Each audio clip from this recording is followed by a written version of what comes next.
and the government in my backyard, I'm in Florida, and the government in Florida, like, they want to work with a minority-owned company, a veteran-owned company, or a women-owned company, and you're the only women-owned company showed up to say, hey, I do electricity.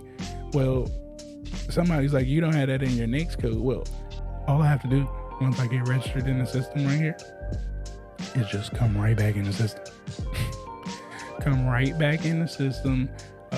We can update this entity. I believe if we do renew entity, it'll take it. Yep. So we can come in here, update our entity, okay, and put in that NAICS code, and you're good to go, right? And just like that, you have your NAICS code in here, and you can go after that opportunity. And then and only then is when you put that NAICS code in there. So yeah, if you know your niche,